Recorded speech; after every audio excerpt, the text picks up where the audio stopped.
Bible एक वर्ष में। नमस्कार, आप सबका बाइबल एक वर्ष में स्वागत है। आप सब ने जो कदम उठाया है प्रभु के वचन सुनने के लिए, यह हमारे जीवन के अंधेरों को दूर करेंगे और हमें प्रभु के प्रकाश में चलाएंगे। आज हम सैमुअल के दूसरे ग्रंथ का अध्याय 14, 15, आयुब के ग्रंथ का अध्याय 42 और प्रवक्ता ग्रंथ का अध्याय 11 सुनेंगे। प्रभु का वचन सुनने से पहले आइए हम ईश्वर से प्रार्थना करें। हे प्रभु, हम आपका वचन सुनने वाले हैं। हमारे मन की आंखें खोलें और हमें आध्यात्मिक प्रज्ञा दें ताकि हम आपको जान सकें और आपके वचन के अनुसार अपना जीवन जिए। यह हम मांगते हैं आपसे प्रभु यीशु के नाम, आमीन।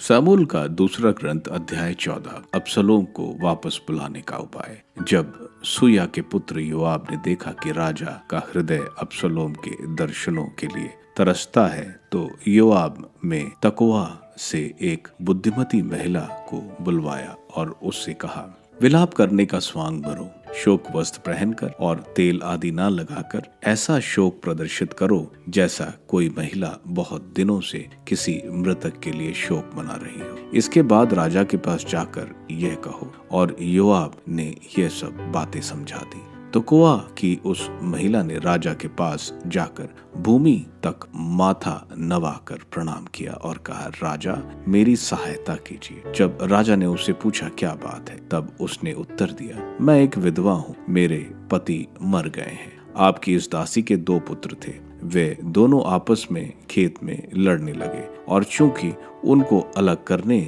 वाला कोई नहीं था, इसलिए एक ने दूसरे को इस तरह मारा कि वह मर गया और सब कुटुंबी आपकी इस दासी के विरुद्ध लड़ रहे हैं। वे कह रहे हैं कि जिसने अपने भाई को मारा है उसे हमारे सुपुत्र करो, जिससे अपने भाई के प्राणों के प्रतिशोध में हम उसे मार डालें। इस प्रकार वे वारिस को भी मिटा देना चाहते हैं। वे मेरी एकमात्र जलती चिंगारी को भी बुझा देना चाहते हैं और पृथ्वी पर मेरे पति का ना नाम रहना देना चाहते हैं, ना वंशज। तब राजा ने उस स्त्री से कहा, तुम घर जाओ, मैं स्वयं तुम्हारा मामला निपटाऊंगा। तकोआ निवासियों स्त्री ने राजा से कहा, श्रीमान राजा मेरे प्रभु, यह दोष तो मुझे ही लगेगा और मेरा पिता के घराने को भी। राजा और उनके राज सिंहासन का कोई दोष नहीं होगा। राजा ने उत्तर दिया, अगर तुम्हारे विरुद्ध कोई कुछ कहे तो उसे मेरे पास ले आना, वह फिर तुमको तंग करने नहीं आएगा। वह बोली, राजा प्रभु, आपने ईश्वर के नाम पर मुझे आश्वासन दिलाइए कि रक्त प्रतिशोधी और रक्त ना बहाए, जिससे मेरा पुत्र पृथ्वी पर से नहीं मिटा दिया जाए। उसने उत्तर दिया, प्रभु की शपथ, तुम्हारे पुत्र का बाल भी बाका नहीं होगा। उस स्त्री ने कहा, क्या आपकी दासी श्रीमान और राजा से एक और बात कह सकती है? उसने कहा, हाँ बोलो। तब उस स्त्री ने कहा, आप ईश्वर की प्रजा के विरुद्ध ऐसा क्यों कर रहे हैं? ऐसा निर्णय देने से राजा अपने ही को दोषी प्रमाणित करते हैं, क्योंकि वह अपने निर्वासित पुत्र को वापस नहीं बुला रहे। हम सबको मरना है। हम जमीन पर फेंक दिए गए पानी की तरह हैं, जो फिर एकत्र नहीं किए जा सकते। किंतु ईश्वर में दुर्भाव नहीं होता। वह इसका ध्यान रखता है कि निर्वासित व्यक्ति उससे अलग नहीं रहे। मैं श्रीमान के सामने यह मामला रखने आई क्योंकि लोगों ने मुझे भयभीत किया है। आपकी इस दासी ने यह सोचा कि इस विषय में मैं राजा से बात करूंगी। हो सकता है कि राजा मेरी प्रार्थना पर ध्यान दें और अपनी दासी को उन लोगों के हाथ से बचा लें जो मुझे और मेरे पुत्र को भी ईश्वर की दी हुई विरासत से वंचित करना चाहते हैं। आपकी यह दासी यह सोचती रही कि श्रीमान राजा की बात से मुझे शांति मिलेगी, क्योंकि श्रीमान राजा स्वर्गदूत की तरह है जो भले बुरे का भेद जानता है। प्रभु आपका ईश्वर आपके साथ हो। इस पर राजा ने स्त्री से कहा, मैं तुमसे जो कुछ पूछ रहा हूँ मुझसे तुम कुछ मत छिपाना। स्त्री ने कहा, श्रीमान राजा बोले। राजा ने पूछा, क्या इन सब बातों में योआब का भी हाथ है? उस स्त्री ने उत्तर दिया, श्रीमान राजा, मैं आपकी शपथ खाकर कहती हूँ, श्रीमान राजा ने जो कुछ कहा है वो ठीक है। राजा जो कुछ कहते हैं उसे किसी भी तरह टाला नहीं जा सकता। आपके दास योआब ने मुझे ऐसा करने का आदेश दिया और आपकी दासी को ये सारी बातें समझाई हैं। आपके दास योआब ने यह इसलिए किया जिससे वर्तमान स्थिति बदल जाए, किंतु मेरे स्वामी तो स्वर्गदूत जैसे बुद्धिमान है। देश भर में जो हो रहा है वह सब जानते ही हैं। इस पर राजा ने योआब से कहा, मैं तुम्हारी मांग पूरी करने जा रहा हूँ। जाओ और युवक अबसलोम को वापस ले आओ। योआब ने मुंह के बल गिरकर राजा को प्रणाम किया और धन्यवाद देते हुए कहा, आज आपके दास को यह मालूम हुआ कि मैं अपने स्वामी और राजा का कृपा पात्र हूँ, क्योंकि राजा ने अपने दास की बात मान ली है। इसके बाद योआब गशूर जाकर अबसलोम को यरूशलेम वापस ले आया। राजा ने आज्ञा दी वह अपने घर जाए और मुझे अपना मुंह न दिखाए। इसलिए अबसलोम अपने घर रहा, परंतु वह राजा के सामने नहीं आया। अबसलोम का सौंदर्य और उसकी संतानें, इज़राइल भर में कोई ऐसा व्यक्ति नहीं था जो अबसलोम की तरह अपने सौंदर्य के लिए प्रसिद्ध हो। एड़ी से चोटी तक अबसलोम में कोई दोष नहीं था। वह अपने बाल हर साल के अंत में कटवाया करता था, जब वह उसके सिर पर बोझ बन जाते थे। उनका वजन 200 राज के शक्ल हुआ करता था। अबसलोम के 3 पुत्र और तमार नामक पुत्री पैदा हुई। वह सुंदर थी। अबसलोम को क्षमा। राजा के सामने आए बिना अबसलोम पूरे 2 साल यरूशलेम में रहा। इसके बाद अबसलोम ने योआब को बुलवाया जिससे वह उसे राजा के पास भेजे, लेकिन उसने उसके यहाँ आना स्वीकार नहीं किया। दूसरी बार बुलाने पर भी उसने आने से इनकार कर दिया। तब उसने अपने नौकरों से कहा, तुम जानते हो कि मेरे खेत के पास ही योआब का एक खेत है जिसमें उसने जौ बोया है, जाकर उसे जला दो। इस पर अबसलोम के नौकरों ने उसे जला डाला। तब योआब ने अबसलोम के घर जाकर उससे पूछा, तुम्हारे नौकरों ने मेरे खेत क्यों जलाए? अबसलोम योआब से कहने लगा, देखो,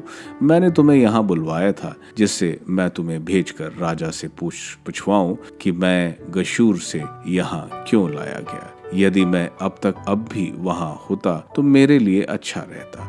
मैं राजा के दर्शन करना चाहता हूँ। यद्यपि मेरा कोई अपराध हो तो वह मेरा वध करे। इस पर योआब ने राजा के पास जाकर यह सब बता दिया। तब उसने अबसलोम को बुलाया। जब वो राजा के पास आया तो उसने राजा को साष्टांग प्रणाम किया और राजा ने अबसलोम को चुंबन दिया।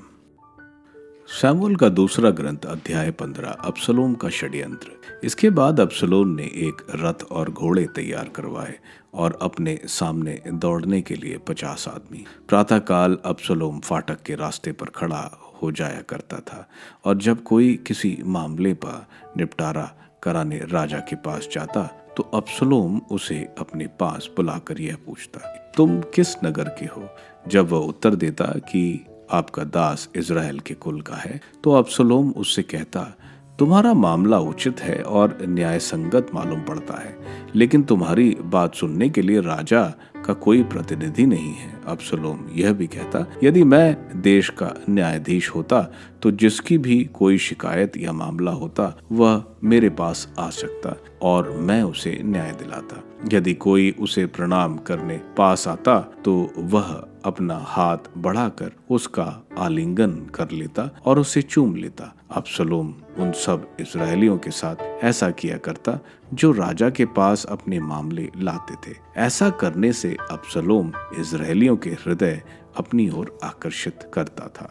अबसलोम का राज्य विप्लव। 4 वर्ष बाद अबसलोम ने राजा से कहा, मैं हेब्रोन जाकर प्रभु के लिए अपनी मन्नत पूरी करूंगा। जब आपका दास आराम के गशूर में रहता था तो उसने यह मन्नत की थी कि यदि प्रभु मुझे यरूशलेम लौटने देगा तो मैं प्रभु को एक बलि चढ़ाऊंगा। राजा ने उसे उत्तर दिया, कुशल पूर्वक जाओ। वह चलकर हेब्रोन पहुंचा। अबसलोम ने इज़राइल के सब वंशजों के पास यह कहकर गुप्तचर भेजे तुम लोग जैसे ही तुरहियों की धनवी सुनोगे तो यह कहोगे, अब्सलोम हेब्रोन में राजा है। यरूशलेम से अब्सलोम के साथ 200 आमंत्रित व्यक्ति भी गए थे। वे यूं ही चले गए थे, उन्हें इस संबंध में कुछ भी मालूम नहीं था।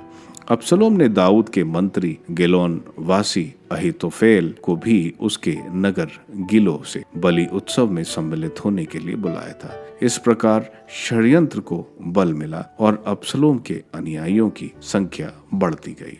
दाऊद का पलायन। एक दूत दाऊद को यह सूचना देने आया कि इजरायलियों ने अब्सलोम की पक्ष लिया है। इस पर दाऊद ने यरूशलेम में रहने वाले अपने सब सेवकों से कहा, चलो हम भाग चलें, नहीं तो हम अब्सलोम के हाथ से नहीं बच सकेंगे। हम शीघ्र ही चले जाएं, कहीं ऐसा ना हो कि वह अचानक पहुंचकर हमारा सर्वनाश करे और शहर के निवासियों को तलवार के घाट उतार दे। राजा के पदाधिकारियों ने उसे उत्तर दिया, श्रीमान, हमारे राजा की जैसी आज्ञा है, हम आपके दास वैसे ही करने को तैयार हैं। इसलिए राजा घर से निकल पड़ा और घर के सब लोग उसके पीछे हो लिए। राजा ने महल की देखरेख के लिए 10 उपपत्नियां छोड़ दी।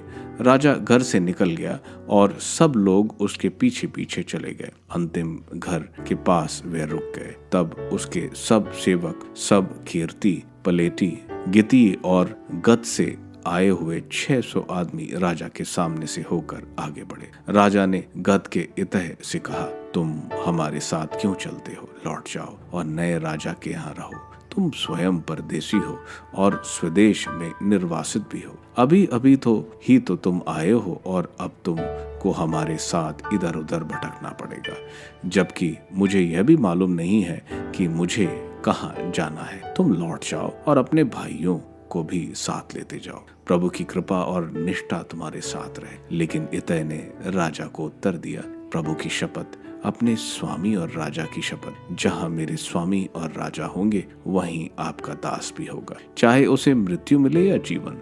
दाऊद ने इतै को उत्तर दिया, अच्छा तो आगे बढ़ो। इस पर गतवासी इतै अपने सब आदमियों और बाल बच्चों के साथ लेकर उसके सामने से आगे निकला। जब सारी प्रजा आगे बढ़ रही थी तो सब लोग फूट फूट कर रोने लगे। राजा ने केद्रोन नाला पार कर सब आदमियों के साथ उजाड़ खंड की ओर प्रस्थान किया। ईश्वर की मंजूषा यरूशलेम में ही रही। सादोक भी उन सब लेवियों के साथ वहां आया जो ईश्वर के विधान की मंजूषा ले जाते थे। उन्होंने ईश्वर की मंजूषा नीचे रखी और जब तक नगर के सब आदमी निकल नहीं आए तब तक एबियातर बलि चढ़ाता रहा। इसके बाद राजा ने सदोक से कहा, ईश्वर की मंजूषा नगर में वापस ले जाओ। यदि मैं प्रभु का कृपा पात्र होऊंगा तो वह मुझे वापस ले आएगा और मुझे अपने को और अपने निवास स्थान को पुनः देखने देगा। और यदि वह कहेगा कि मैं तुमसे प्रसन्न नहीं हूँ तो मैं इसके लिए भी तैयार हूँ। वह मेरे साथ वैसा ही करे जैसा ठीक समझे। फिर राजा ने याजक सादोक से कहा, देखो, तुम और एबियातर अपने अपने पुत्र अहीमस और योनातन के साथ कुशल पूर्वक नगर लौट जाओ। देखो, जब तक मुझे तुमसे कोई समाचार नहीं मिले तब तक मैं उजाड़ खंड की ओर जाने वाले मार्ग के घाटों में ठहरा रहूंगा। इसके बाद सदोक और एबियातर ईश्वर की मंजूषा यरूशलेम वापस ले गए और वहीं रह गए। दाऊद के गुप्तचर। दाऊद रोते हुए जैतून पहाड़ पर चढ़ा। उसका सिर ढका हुआ था और उसके पैर नंगे थे। जितने लोग उसके साथ थे उनके सिर ढके हुए थे और वे रोते हुए पहाड़ पर चढ़े। दाऊद को यह समाचार मिला कि अहीतोफेल भी अब्सलोम के साथ षड्यंत्र कार्यों में सम्मिलित है। दाऊद ने कहा, प्रभु अहीतोफेल की योजनाएं व्यर्थ करे। दाऊद पहाड़ी की चोटी पर पहुंचा जहां ईश्वर की आराधना की जाती है। वहां उसकी हुइश उससे मिलने आया। उसके वस्त्र फटे थे और उसके सिर पर धूल पड़ी थी। दाऊद ने उससे कहा, यदि तुम मेरे साथ चलोगे तो तुम मेरे लिए भार जैसे बन जाओगे, लेकिन यदि तुम नगर लौट जाओगे और अब्सलोम से कहोगे, राजा, मैं आपका दास होना चाहता हूँ, जैसे मैं पहले आपके पिता का दास था, ठीक वैसे ही अब मैं आपका दास होना चाहता हूँ, तब इस प्रकार तुम मेरी ओर से अहीतोफेल की योजनाएं व्यर्थ कर दोगे। वहां याजक सदोक और एबियातर भी तुम्हारे पास होंगे। वह याजक सदोक और एबियातर को बता देंगे। उनके साथ उनका एक एक पुत्र भी है, सदोक का पुत्र अहीमास और एबियातर का पुत्र योनातन। तुम वहां जो कुछ सुनोगे वह सब इनके द्वारा मेरे पास पहुंचा दोगे। इसलिए दाऊद का मित्र हुश नगर में ठीक उसी समय घुसा जब एब्सलोम उधर से यरूशलेम में प्रवेश कर रहा था। अय्यूब का ग्रंथ अध्याय 42। अय्यूब ने प्रभु को यह उत्तर दिया, मैं जानता हूं कि तुम सर्वशक्तिमान है और अपनी सब योजनाएं पूरी कर सकता है। मैंने ऐसी बातों की चर्चा चलाई जिन्हें मैं नहीं समझता। मैं ऐसे चमत्कारों के विषय में बोला जो मेरी बुद्धि से परे हैं। मैंने कहा था मुझे बोलने दे, मेरी सुन। मैं तुझसे प्रश्न पूछूंगा, तू मुझे उत्तर देगा। मैंने दूसरे से तेरी चर्चा सुनी थी, अब मैंने तुझे अपनी आंखों से देखा है, इसलिए मैं धूल और राख में बैठकर रोते हुए पश्चाताप कर रहा हूँ। जब प्रभु अय्यूब से यह सब कह चुका तो उसने तेमानी एल्फैज से कहा, मैं तुम पर और तुम्हारे साथियों पर क्रुद्ध हूँ, क्योंकि तुम लोगों ने मेरे सेवक अय्यूब की तरह मेरे विषय में सच नहीं कहा। इसलिए अब 7 बछड़े और 7 मेढ़े लेकर मेरे सेवक अय्यूब के पास जाओ, अपने लिए होम बलि चढ़ाओ और मेरे सेवक अय्यूब तुम्हारे लिए प्रार्थना करेगा। मैं उसकी प्रार्थना स्वीकार करूंगा और तुम्हारी मूर्खता के अनुसार तुम्हारे साथ व्यवहार नहीं करूंगा। यद्यपि तुम लोगों ने मेरे सेवक अय्यूब की तरह मेरे विषय में सच नहीं कहा। तेमानी एल्फैज, शूही बिल्दाद और नमाती सोफर ने प्रभु की आज्ञा का पालन किया। प्रभु ने अय्यूब की प्रार्थना स्वीकार की। जब अय्यूब अपने मित्रों के साथ प्रार्थना कर चुका तो प्रभु ने उसे फिर संपन्न बनाया और पहले अय्यूब की जितनी संपत्ति थी उसकी दुगनी कर दी। तब उसके सब भाई बहन और उसके सब पूर्व परिचित उससे मिलने आए और उन्होंने उसे अपने यहाँ उसके साथ भोजन किया। उन्होंने उसके प्रति सहानुभूति प्रकट की और प्रभु द्वारा उस पर ढाई गई सब विपत्तियों के लिए सांत्वना दी। उनमें प्रत्येक ने उसे एक एक अशर्फी और सोने की एक एक अंगूठी दी। प्रभु ने अय्यूब के पहले दिनों की अपेक्षा उसके पिछले दिनों को अधिक आशीर्वाद दिया। उसके पास 14,000 भेड़ें, 6,000 ऊंट, बैलों की 1,000 जोड़ियां और 1,000 गधियां थी। उसके 7 पुत्र उत्पन्न हुए और 3 पुत्रियां। उसने पहली का नाम यमीमा रखा, दूसरी का नाम कसिया और तीसरी का करेन हयूपक। देश भर में ऐसी स्त्रियां नहीं मिली जो अय्यूब की पुत्रियों के समान सुंदर हो। अय्यूब ने उन्हें उनके भाइयों के साथ विरासत का भाग दिया। इसके बाद अय्यूब 140 वर्ष जीवित रहा। अपने पुत्र पौत्रों की 4 पीढ़ियां देखी और बहुत बड़ी उम्र में संसार से विदा हुआ।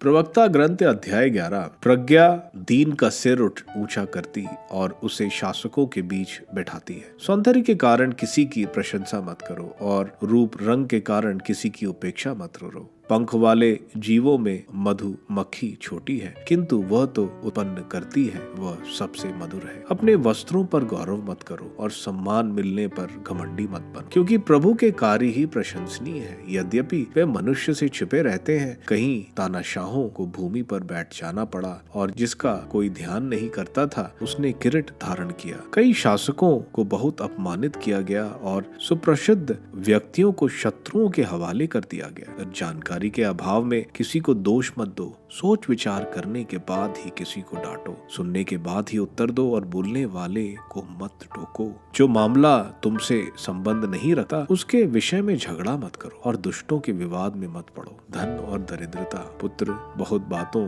के फेर में मत पड़ो। ऐसा करने पर तुम निर्दोष नहीं रहोगे। जिसका पीछा करोगे उसे नहीं पकड़ पाओगे और जिससे भाग जाओगे उससे नहीं बचोगे। कुछ लोग परिश्रम और संघर्ष करते हुए दौड़ते हैं, किंतु तब भी पिछड़ जाते हैं। कुछ लोग कमजोर और निसहाय, साधनहीन और दरिद्र हैं, किंतु प्रभु की कृपा दृष्टि उन्हें प्राप्त है और वह उन्हें उनकी दयनीय दशा से ऊपर उठाता है। वह उनका सिर ऊंचा करता और इस पर बहुतों को आश्चर्य होता है। दुख और सुख, जीवन और मृत्यु, गरीबी और अमीरी, यह सब कुछ प्रभु के हाथ है। प्रज्ञा, अनुशासन, संहिता का ज्ञान, भातृ प्रेम और परोपकार का मार्ग, यह सब प्रभु का वरदान है। भ्रम और अंधकार पापियों का भाग्य है, जो बुराई को प्यार करते हैं वे उसे बुढ़ापे तक नहीं छोड़ते। भक्तों को प्रभु के वरदान मिलते हैं, उसकी कृपा दृष्टि उनका सदा पथ प्रदर्शन करेगी। कुछ लोग परिश्रम और वित्तमय से धनी बनते हैं, किंतु अंत में उनका ये भाग्य होगा, वे कहेंगे मुझे शांति प्राप्त हो गई है, अब मैं अपनी संपत्ति का उपभोग करूंगा। जबकि वे नहीं जानते कि वे उनकी घड़ी कब आएगी। वे मर जाएंगे और अपनी संपत्ति दूसरों के छोड़ जाएंगे। मृत्यु का महत्व। कर्तव्य पालन में दृढ़ बने रहो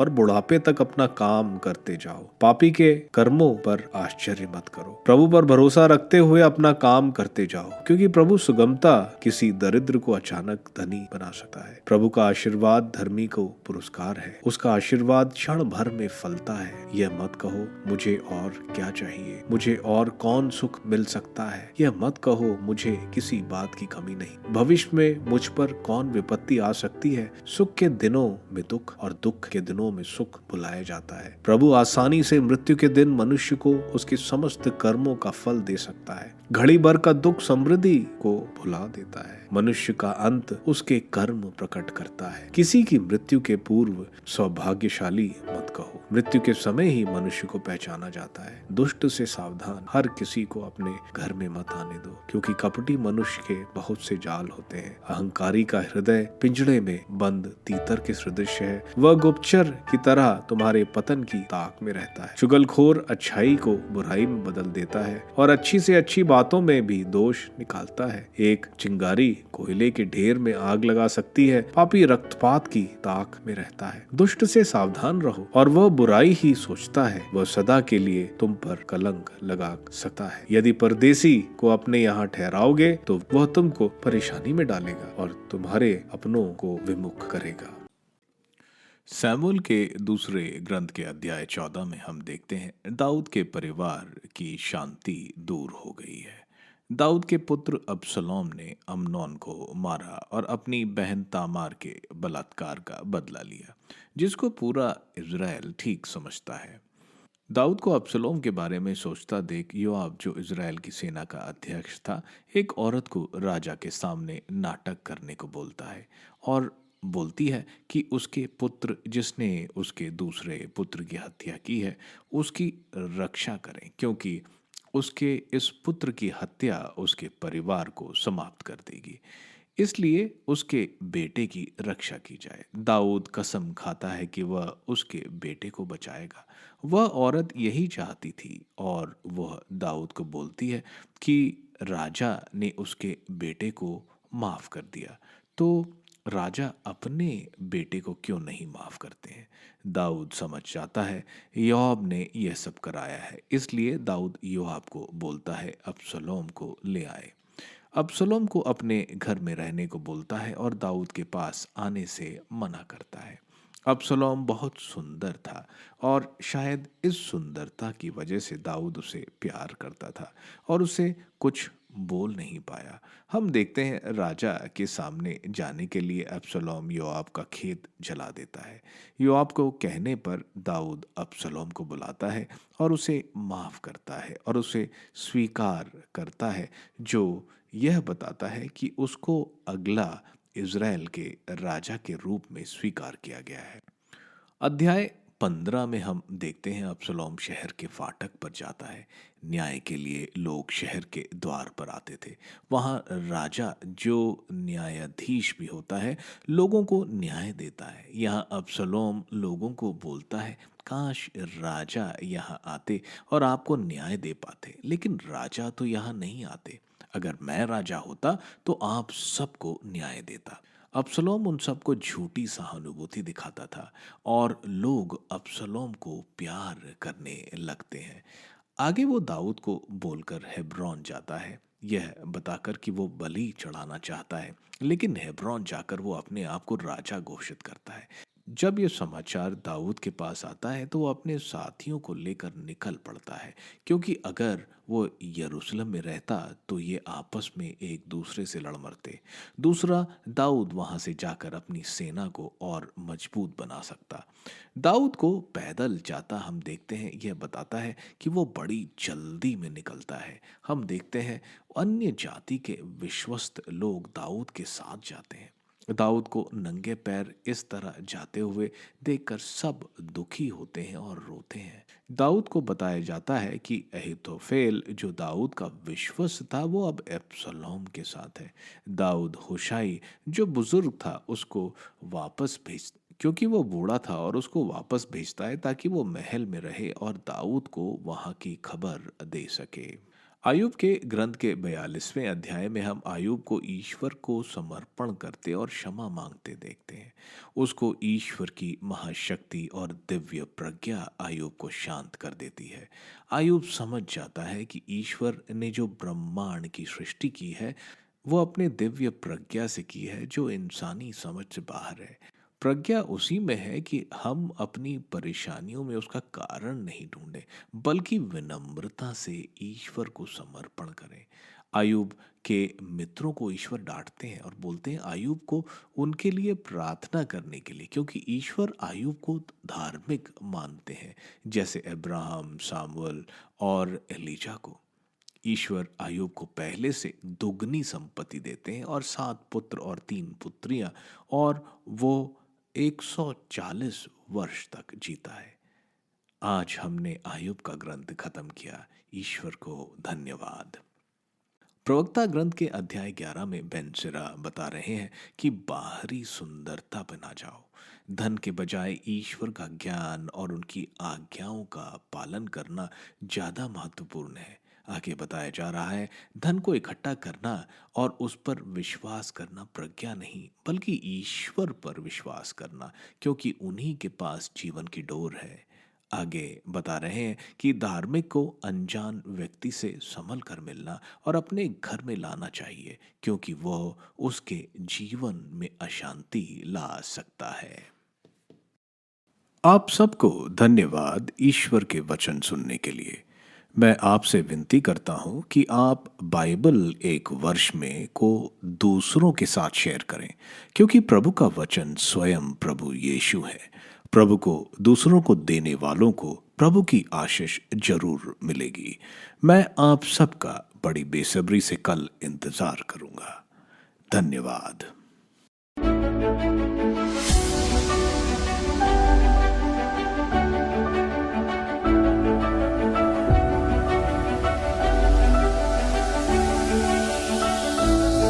बाइबल एक वर्ष में